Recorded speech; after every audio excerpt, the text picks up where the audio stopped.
Por si nadie te lo ha dicho, la Navidad se acerca, ¿vale? Esto de nuevo es tu advertencia. No quiero que nadie se pille desprevenido. Recuerdo que de pequeño la Navidad era muy emocionante.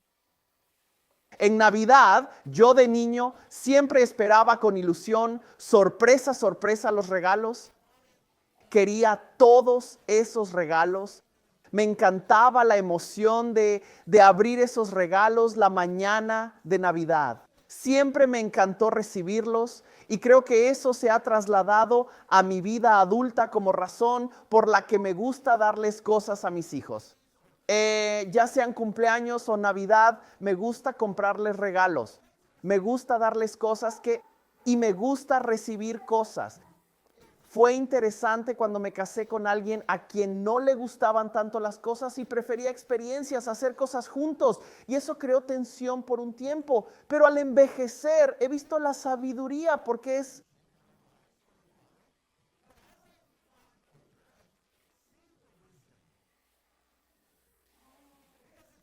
todavía me encanta recibir regalos. Todavía me encanta dar regalos, pero a mi edad he llegado a darme cuenta que puedo comprarles a mis hijos un juguete de $20 y jugarán con él por un mes antes de que lo ignoren, lo pierdan o se rompa. Pero también puedo gastar ese dinero en una experiencia, tiempo juntos en familia. Y sí, eso dura poco tiempo, pero los recuerdos de ese tiempo compartido no tienen precio.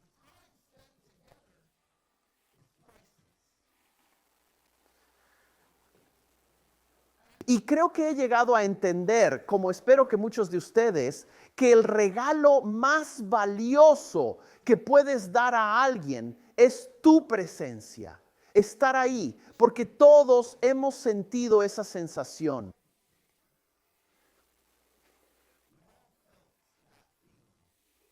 Cuando estás en una multitud con mucha gente alrededor y aún así te sientes solo. Sientes que nadie te ve. Hay un deseo dentro de ti de querer conectar con alguien, con cualquiera. Y creo que ese anhelo, ese deseo de conectar, señala algo mucho más profundo. Señala un anhelo espiritual.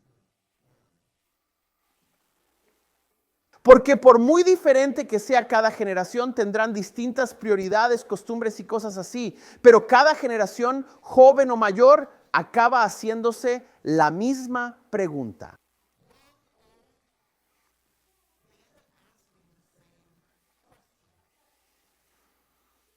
Cada generación termina preguntándose lo mismo. ¿A alguien realmente le importo? ¿Alguien me ve de verdad? Y no solo eso, creo que va más allá, hacia un anhelo espiritual. Lo que realmente nos preguntamos no es solo si le importamos a alguien, sino específicamente, ¿le importo a Dios? ¿Dios me ve donde estoy? En un mundo de ruido, de opiniones, en un mundo que nos presiona a rendir, ¿Dios realmente me ve?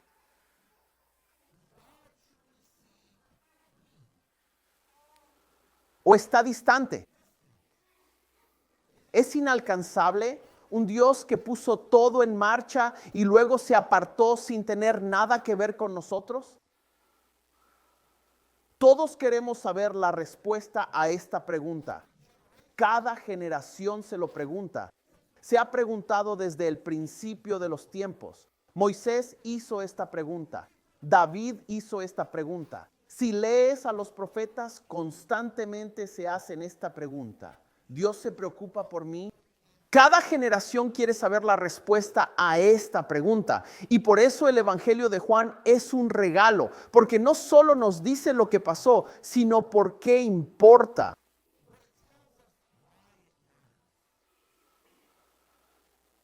Nos explica que Dios se manifestó. Dios nos dio su presencia de una forma en que podíamos verlo, de una manera en que podíamos oírlo y tocarlo. Dios apareció con limitaciones y en debilidad, dejando a un lado su privilegio divino y habitando entre nosotros.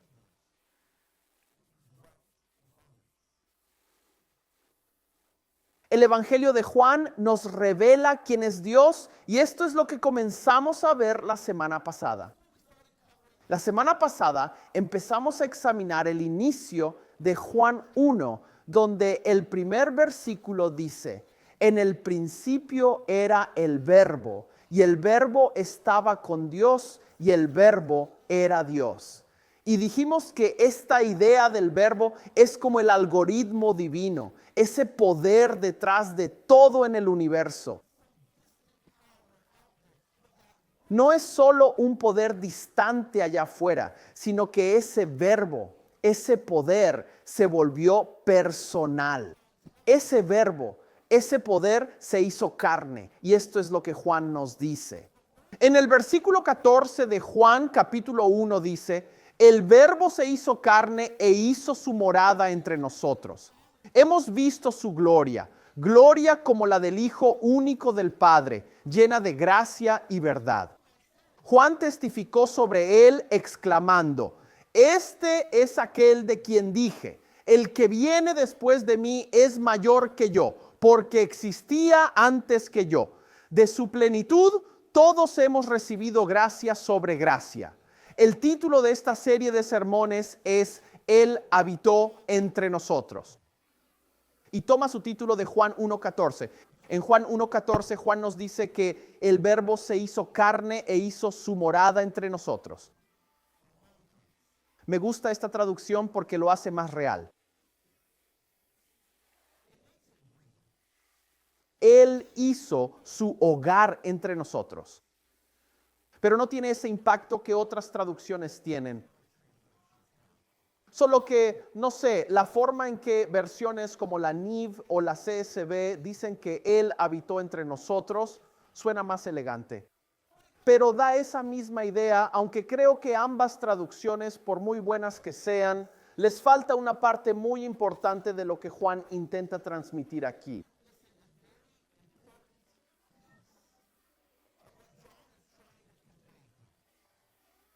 Si miráramos una traducción más literal de este versículo, diría, el verbo se hizo carne y puso su tabernáculo entre nosotros. Entiendo por qué no usaron esa traducción, no suena natural, pero nos da una mejor imagen de lo que Juan nos está diciendo. Que el verbo se hizo carne y habitó entre nosotros como en un tabernáculo. Si lees en el Antiguo Testamento, el pueblo israelita tenía esta tienda que se llamaba el tabernáculo.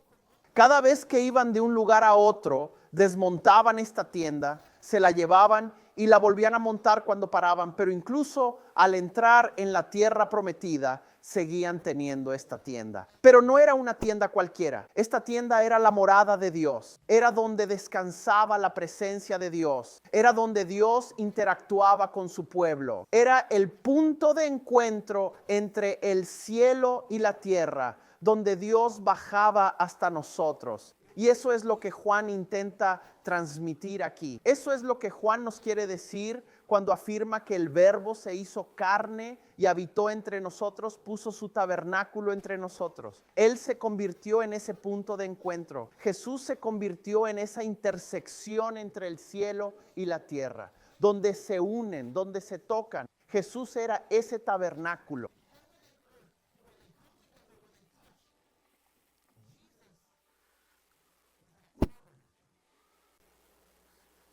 En Cristo Dios está diciendo, estoy aquí.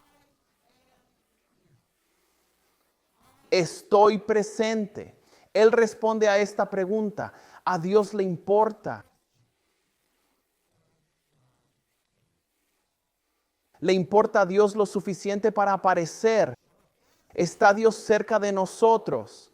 Y Juan lo deja perfectamente claro. Sí, A Dios le importa tanto que se mudó a tu mundo, que tomó carne, que el gran poder del universo, el poder detrás de todo, se volvió un bebé envuelto en pañales y acostado en un pesebre. Esa es la historia que oímos cada Navidad sobre los pastores y los reyes magos y el oro, el incienso y la mirra. Y escuchamos esta historia una y otra vez. Se vuelve algo monótona y empezamos a perder su significado. Así que vamos a analizarlo un momento. Esta idea de que el Verbo se hizo carne y habitó entre nosotros. Hace poco comencé a ver dudo en llamarlo viejo porque eso significa que yo soy viejo. Es un programa de TV de principios de los 2000. Puedes llamarlo viejo si quieres, pero es una serie llamada Smallville. Y si lo conoces un poco, es la historia de Clark Kent mientras crece para convertirse en Superman. Y según avanza la historia en la serie, llega a la adolescencia y comienza a desarrollar todos estos poderes. Su supervelocidad, visión de rayos X, visión calorífica, todo eso. Desarrolla estos poderes siendo aún un estudiante de instituto, teniendo que vivir una vida normal, como prácticamente un dios entre los hombres, mientras intenta ocultar y mantener este secreto. Sin embargo, me resulta gracioso al ver esta serie otra vez, cuántas veces Superman pierde sus poderes, ya sea por magia, ciencia kryptoniana o lo que sea, pierde sus poderes y se convierte en un tipo normal. Y es casi cómico verlo porque estás acostumbrado a verlo moverse a toda velocidad completamente invulnerable. Y luego verlo como un tipo común, donde normalmente haría sus tareas de granja en 5 minutos a super velocidad, pero en cambio le toma 5 horas y queda exhausto y empapado en sudor. La película Thor también hizo un gran trabajo con esto, mostrando cómo fue cuando Thor, el hijo de Odín, el dios nórdico, es desterrado a la tierra y despojado de su poder, convirtiéndose en un hombre normal, confundido, vulnerable y que puede ser herido. Y él está acostumbrado a resistir golpes enormes, pero ahora está desorientado.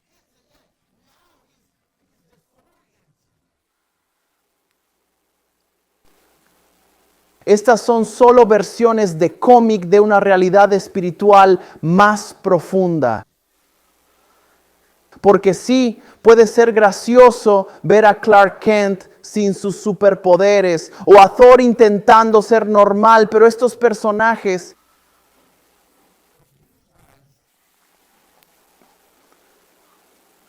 esta imagen nos remite a Cristo. Jesús, quien aceptó la debilidad, quien aceptó las limitaciones. Él sintió hambre, él sintió sed, se enfrentó al agotamiento e incluso a la muerte. Pero la diferencia entre estos personajes es que a Clark Kent le quitaron sus poderes. Thor fue derribado y despojado de sus poderes, pero Jesús los entregó voluntariamente. Jesús eligió la limitación con el propósito de cercanía. Juan dice, hemos visto su gloria. Y cuando pensamos en gloria, típicamente imaginamos una luz brillante y cegadora. Pensamos en majestad y resplandor. Pero Juan no está hablando de poder bruto aquí. Habla de la humildad de Cristo, la gentileza de Dios y la misericordia que derrama. Y así es como se ve lleno de gracia y verdad. Dios en toda su sabiduría, en toda su santidad encarnada en Cristo, derramando gracia sobre gracia.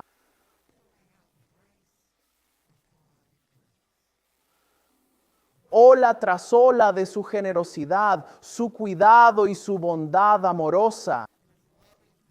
William Barclay lo describió como recorrer una carretera hermosa y al doblar la esquina ves un paisaje precioso y es la vista más bella que jamás has visto en toda tu vida y piensas que no hay nada más grandioso que esto. Hasta que avanzas por esa carretera y doblas la siguiente esquina y hay un paisaje aún más hermoso.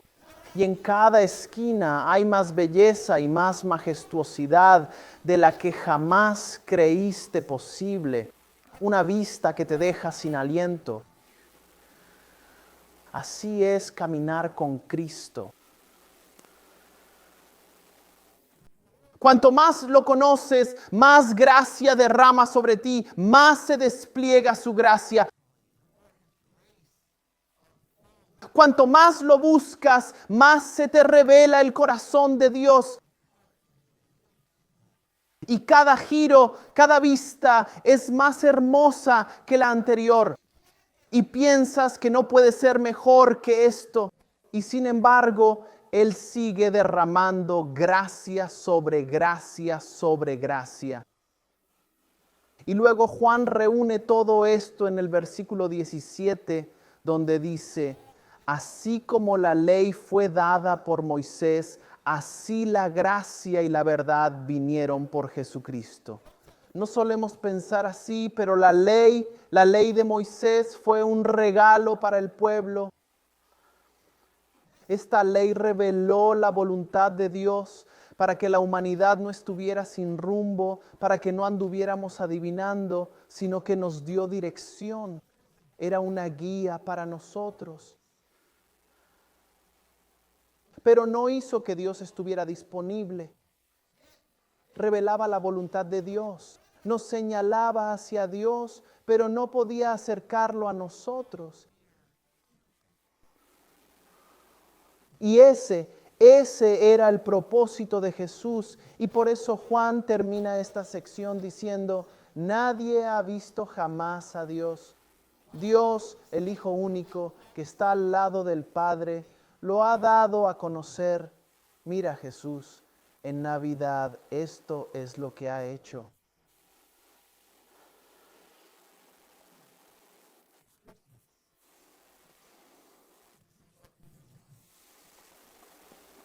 Podemos cantar todas las canciones, podemos hacer todas las festividades, pero justo aquí está el sentido de la Navidad. Jesús da a conocer a Dios.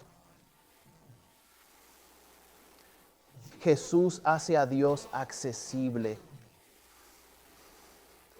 Tenemos tantas preguntas sobre cómo es Dios. ¿De verdad le importamos a Dios? ¿Quieres saber cómo es Dios? Mira a Jesús. ¿Quieres saber cómo se siente Dios realmente hacia ti? Mira a Jesús. Si quieres saber si a Dios le importas o no, mira a Jesús. Las respuestas están en Cristo. Jesús revela al Padre. Jesús revela lo que le importa. Jesús revela su naturaleza y la esencia de quién es Él. La pregunta entonces es, ¿qué hacemos con esto? Bueno, Jesús señala al Padre. Jesús derrama gracia sobre gracia. Bueno, esa información es buena, pero ¿qué hacemos con esto? Este pasaje nos ofrece dos invitaciones. La primera es una pregunta. ¿Dejarás que Jesús te revele al Padre? Suena simple, pero la verdad es que todos tenemos ideas preconcebidas de Dios. Quizás es distante, quizás no le importamos, quizás es muy crítico, quizás solo quiere castigar, lo que sea. Venimos con esta imagen, esta visión distorsionada de quién es Dios Padre. La invitación esta Navidad es dejar que Jesús te revele al Padre, porque Jesús dice, si me has visto al Padre. Entonces, ¿permitirás que Jesús defina quién es Dios en tu vida?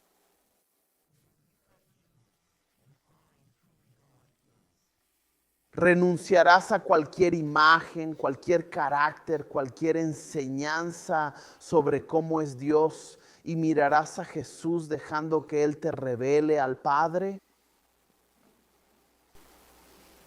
Porque cuando haces eso y empiezas a preguntarte, ¿realmente le importo a Dios?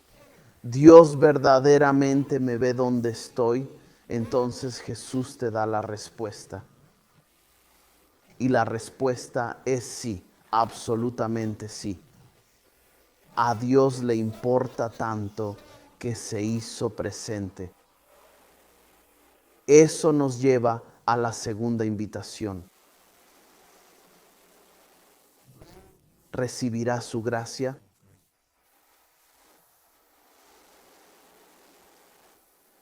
Porque no te ganas la presencia de Dios. No haces suficientes cosas para merecer el favor de Dios. No actúas lo suficientemente bien como para que Dios tenga que preocuparse por ti. No funciona así. Dios te ha dado esto como regalo. Dios se ha puesto a tu disposición, no por algo que hayas hecho, sino por quien es Él, al concederte gracia sobre gracia sobre gracia. Más gracia de la que jamás podrías necesitar o usar. Gracia suficiente para hoy. Esto significa que no tienes que guardar tu gracia y decir, bueno, me queda un poco de ayer para pasar el día de hoy. Hay suficiente gracia. Dios te da la gracia que necesitas para hoy. Gracia fresca cada nuevo día. Para que veas su belleza. Para que veas su majestad y su esplendor. Para que puedas experimentar lo que es conocer a Cristo a un nivel profundo y personal.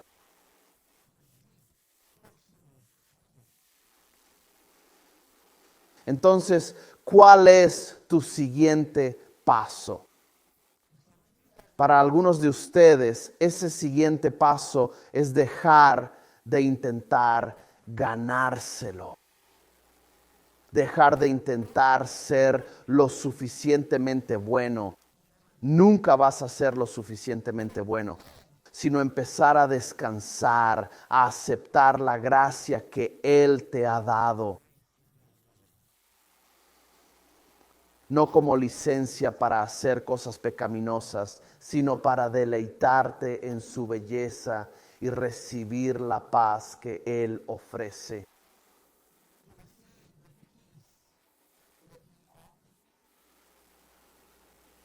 Mira, en Navidad, Dios dio el mayor regalo que alguien podría dar jamás, Él mismo. La palabra se hizo carne e hizo su morada. Él habitó entre nosotros, unió el cielo y la tierra hasta donde tú estás.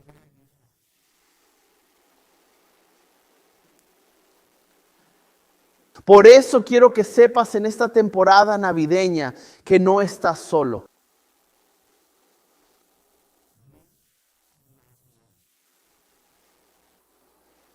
Eres visto.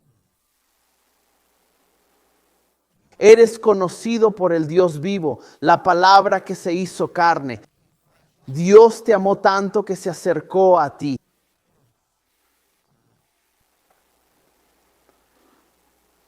El algoritmo divino, el poder detrás del universo entero, tomó forma humana y vino por ti. Ese es el mensaje de la Navidad. Señor Jesús, ruego que sigas revelándote a nosotros.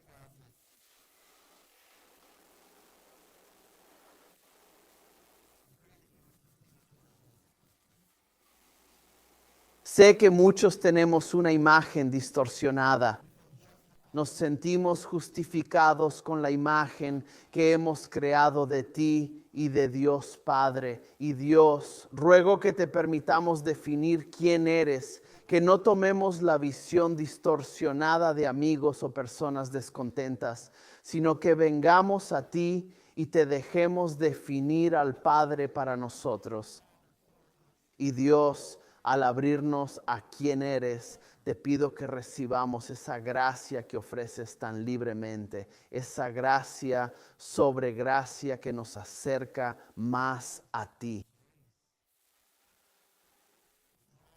Dios, que busquemos tu rostro, que te busquemos mientras nos revelas tu corazón. Dios, derrama tu gracia en esta temporada navideña. Oramos esto en el santo nombre de Jesucristo, nuestro Señor y Salvador. Amén. Dios los bendiga, los quiero y nos vemos la próxima semana.